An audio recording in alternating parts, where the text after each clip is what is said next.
بسم اللہ الرحمن الرحیم۔ السلام علیکم۔ آج کی کہانی ہے دولت اور زندگی۔ ایک بادشاہ نے اپنی رعایا پر ظلم کر کے بہت سارا خزانہ جمع کر لیا اور اسے شہر سے باہر ایک جنگل میں خفیہ غار میں چھپا دیا۔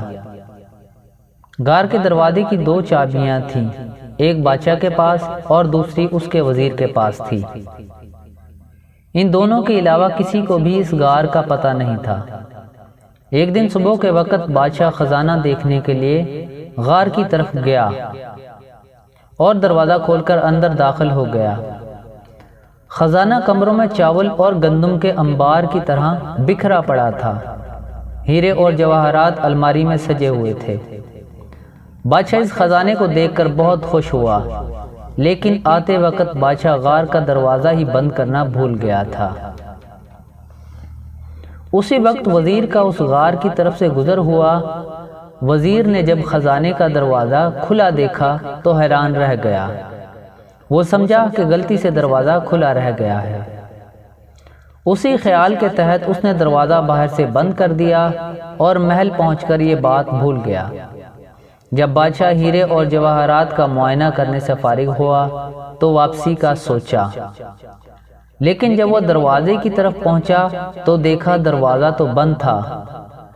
بادشاہ نے دروازے کو خوب زور زور سے پیٹنا شروع کر دیا اور ساتھ ساتھ چلاتا بھی رہا، لیکن اس ویران جنگل میں اس کی آواز سننے والا کوئی نہ تھا۔ وہ واپس اپنے خزانے کی طرف گیا اور ان سے دل بہلانے کی کوشش کرنے لگا، لیکن بھوک اور پیاس کے ہاتھوں مجبور ہو کر وہ پھر دروازے کی طرف گیا۔ اس نے چیخنا چلانا شروع کر دیا اور پھر تھک ہار کر وہ واپس جگہ پر آ گیا۔ بھوک اور پیاس کی شدت اتنی بڑھ گئی تھی کہ آخر وہ ہیروں سے بھیک مانگنے لگا۔ ایک قیمتی پتھر، مجھے ایک وقت کا کھانا دے دو۔ اسے ایسا لگا جیسے وہ ہیرے اس کی سادگی پر زور زور سے ہنس رہے ہوں۔ اس نے ایک ہیرا اٹھایا اور زور سے دیوار پر مارا، پھر موتیوں سے اپنی فریاد کرنے لگا، ایک قیمتی موتیوں، مجھے ایک گلاس پانی دے دو۔ اسے ایسا لگا کہ موتی اور جواہرات اس پر ہنس رہے ہوں۔ بادشاہ کو بہت غصہ آیا، لیکن بھوک غصے پر غالب آ گئی۔ آخر بھوک کی شدت اتنی بڑھ گئی کہ وہ نڈھال ہونے لگا۔